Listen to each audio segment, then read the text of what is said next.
नमस्कार दोस्तों, कैसे हैं आप लोग? तो आज मैं फिर से आपके सामने कुछ ऐसे कंपनी के बारे में चर्चा करूंगा जो मेरे हिसाब से एक बेस्ट तरीके से स्विंग ट्रेड बन सकते हैं। अभी देखिए स्विंग ट्रेड बन सकते हैं, इसको बताने से पहले मेरी इस कंपनी के ऊपर क्या व्यू है और मैंने इस कंपनी को किस तरीके से एनालिसिस किया, वो सब कुछ इस वीडियो के अंदर डिस्कशन करूंगा। तो इस वीडियो को पूरा लास्ट तक देखना और अभी तक अपने चैनल को सब्सक्राइब नहीं किया तो जरूर कर लेना। तो चलो फटाफट शुरू करते हैं इस वीडियो को। तो शुरू करने से पहले रिक्वेस्ट करूंगा, फर्स्ट टाइम विजिट किया है तो चैनल को जरूर सब्सक्राइब करना, क्योंकि आपको बहुत कुछ सीखने को मिलेगा, चाहे कंपनी का फंडामेंटल्स हो, चाहे कंपनी का टेक्निकल चार्ट पैटर्न्स हो। तो अगर आप सीखना चाहते हैं, जानना चाहते हैं, तो इस चैनल को जरूर सब्सक्राइब कर लीजिए।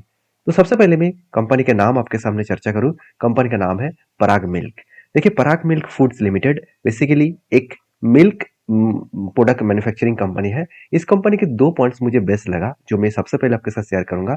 अब देखिए कंपनी के प्रोडक्ट के बारे में। देखिए गो चीज आप हर जगह पे आपको देखने को मिलेगा, साथ ही साथ गोवर्धन जो घीज है, तो वो भी पनीर जैसे घी जैसे इस तरीके से प्रोडक्ट, प्राइड ऑफ काउस।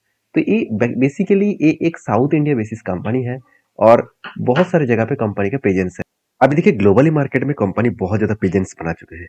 जैसे एक एक करके यहाँ पे जो मार्किंग दिख रहा है, आप एक एक करके क्लिक करेंगे देखेंगे यूएस हो गया, साथ ही साथ देखा जाए तो सिग्नल मतलब सेनेगल हो गया, साथ ही साथ आप देखेंगे मतलब नाइजीरिया हो गया, अलग अलग जगह पे यूरोप मार्केट में टर्की हो गया, जैसे जॉर्डन हो गया, तो अलग अलग यूनाइटेड अरब एमिरेट्स, तो हर जगह पे कंपनी प्रोडक्ट बेच रहा है। तो कंपनी अलग अलग कंट्रीज को, फिलीपीन से लेकर ऑस्ट्रेलिया से लेकर अलग अलग जगह पे कंपनी खुद के प्रोडक्ट को बेच रहा है। तो कंपनी के इसी जगह पे मुझे बहुत तरह स्ट्रेंथ लगा, क्योंकि मैं पॉइंट्स इसीलिए शेयर कर रहा हूँ क्योंकि कंपनी एक स्मॉल कैप टाइप कंपनी है। देखिए 2700 करोड़ का कंपनी बहुत छोटा कंपनी है।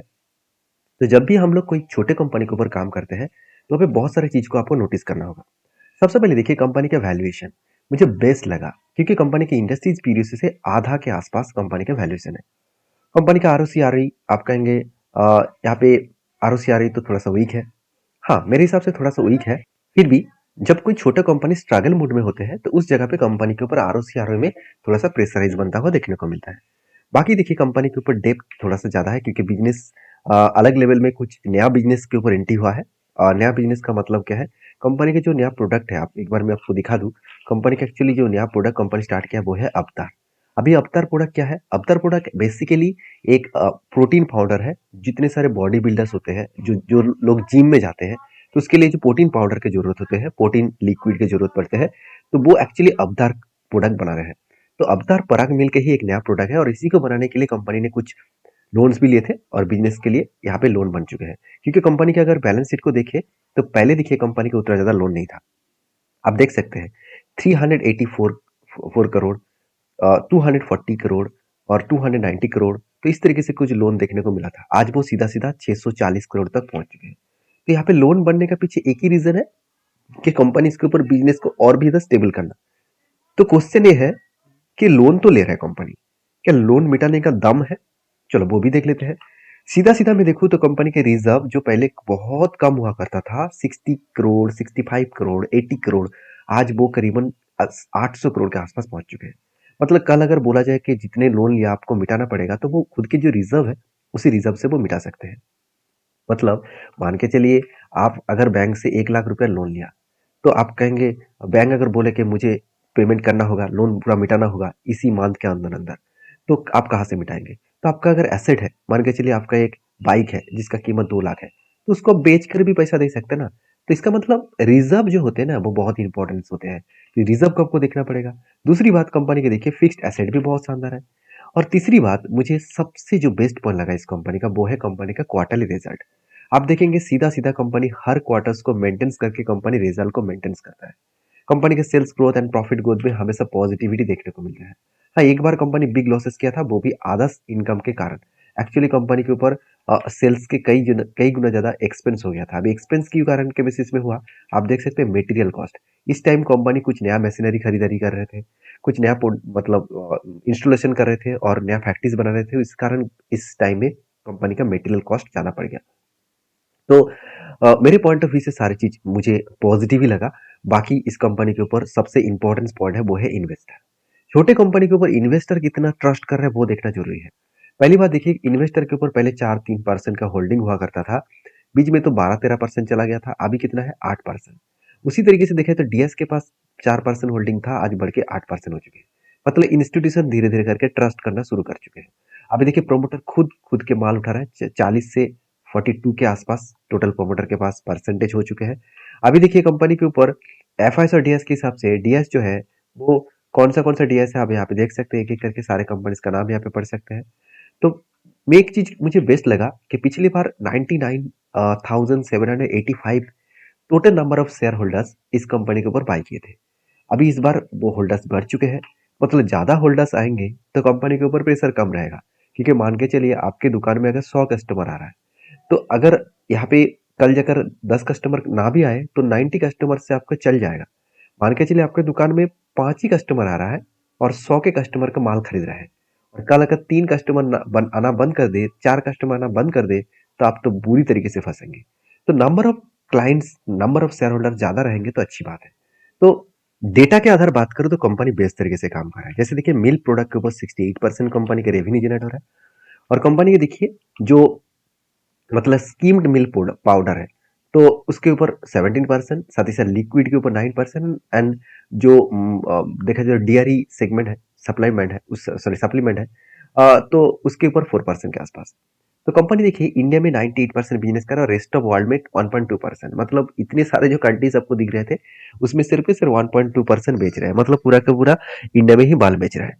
तो कंपनी का ये भी कहना है कि फ्यूचर में वो और भी ज्यादा बाहर में एक्सपोर्ट करने का कोशिश करेंगे। तो सीधा सीधा मैं सारे पॉइंट्स आपके साथ शेयर किया हूँ। अभी मेन पॉइंट्स के ऊपर चले जाते हैं, वो है कंपनी के टेक्निकली चार्ट पैटर्न्स। अगर मैं टेक्निकली चार्ट पैटर्न्स को सबसे पहले एक मंथ के चार्ट पैटर्न्स के हिसाब से देखूं तो आप देख सकते हैं किस तरीके से कंपनी के ऊपर ओपनिंग होने के बाद, मतलब मार्केट में लिस्टिंग होने के बाद ऊपर गया, नीचे आए, फिर से वही लेवल को टेस्ट किया जो लेवल इसका ओपनिंग था, उसके बाद फिर से ऊपर गया, तो जो इसका रेजिस्टेंस बना था, मतलब जहां पे हाई करके नीचे आए थे वो इसका रेजिस्टेंस बन चुके थे।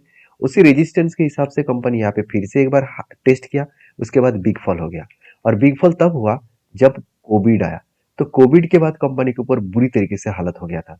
अभी कोविड के बाद रिकवरी भी किया, तो ये जो लेवल था कंपनी का, ये लेवल को कंपनी फाइनली ब्रेकआउट करने का कोशिश कर रहा है। तो इस लेवल को अगर ब्रेकआउट करके ऊपर क्लोजिंग दे तो सोचना कंपनी एक बड़ा धमाका कर सकते हैं। अभी बड़ा धमाका जो कर सकते हैं वो कहाँ तक जा सकते हैं? देखिए, कहने का मतलब है कि कंपनी अगर इस लेवल के ऊपर, ये लेवल मतलब कौन सा लेवल, करीबन 200 का लेवल के ऊपर अगर क्लोजिंग दे तो यहाँ पे कंपनी हाई पिक लेवल तक जा सकता है, जो लेवल निकल कर है 360 के आसपास। तो ये कोई रॉकेट साइंस तो नहीं है। यहाँ पे यही बताना चाहूंगा कि हमेशा कंपनी सपोर्ट रेजिस्टेंस को फॉलो करके काम करते हैं। तो मेरा व्यू क्या है, अभी कंपनी के ऊपर स्विंग ट्रेडिंग लेने के लिए मेरा व्यू क्या है, मैं जरूर कहूंगा। आप देख सकते हैं कंपनी के ऊपर मैं one day chart pattern open करके रखा हूँ। अभी वन डे चार्ट पैटर्न में देखिए, ध्यान से देखना कंपनी के ऊपर यहाँ पे जो चार्ट पैटर्न बना है, अगर मैं प्रीवियस के हिसाब से बात करूं तो कंपनी के ऊपर इस जगह से इतना बड़ा फॉल क्यों हुआ था, उसके पीछे रीजन है प्रीवियस एक स्ट्रांगली इसका रेजिस्टेंस। तो देखिए यहाँ पे एक स्ट्रांगली रेजिस्टेंस कम सप्लाई जोन था। अभी रेजिस्टेंस कम सप्लाई जोन किसको कहा जाता है? देखिए कोई भी लेवल से अगर बड़ा फॉल देखने को मिले तो सोचना उस जगह पे रेजिस्टेंस है एंड सप्लाई जोन है। तो इसी उसी जगह पे फिर से अगर वापस जाएगा तो फिर से वो रेजिस्टेंस फेस करेगा, उसके बाद फॉल होगा। तो देखिए उसी जगह पे गया, रेजिस्टेंस फेस किया और उसके बाद फॉल हो गया। तो अभी ये देखना है कि कंपनी जो फॉल हो रहा है तो वो क्या प्रीवियस लेवल तक आया? बिल्कुल नहीं। कंपनी प्रीवियस लेवल से पहले ही यहाँ से बाउंस करना शुरू कर चुके हैं। तो यहाँ से बाउंस क्यों कर रहा है? क्योंकि देखिए यहाँ पे कंपनी के ऊपर एक लेवल्स बना था, प्रीवियस एक लेवल्स बना था, बार बार इस रेजिस्टेंस को ब्रेक करने का कोशिश किया, फॉल हो गया था। मतलब यही रेजिस्टेंस कंपनी के लिए अभी यहाँ पे सपोर्ट बन चुके हैं। तो सपोर्ट के हिसाब से टेस्ट किया, उसके बाद देखिए कंपनी धीरे धीरे करके ऊपर जाने का कोशिश कर रहा है। तो मेरे कहने का मतलब है कि वो पिक लेवल हाई लेवल तक जा सकते हैं। तो मेरी इस कंपनी के ऊपर जो फिलहाल के लिए जो ट्रेड है वो किस तरीके से है मैं एक बार आपको बता दूं। देखिए मुझे कंपनीज के ऊपर कंटिन्यूसली एक बाइंग का रेंज मिला। मतलब यहाँ पे मैं एक बार इसको डिलीट कर देता हूँ।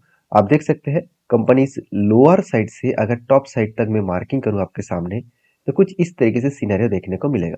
वो सिनेरियो कुछ इस तरीके से है, एक दो तीन चार, चार के चार बाइंग कैंडल बना था और वो भी हाई वॉल्यूम के साथ।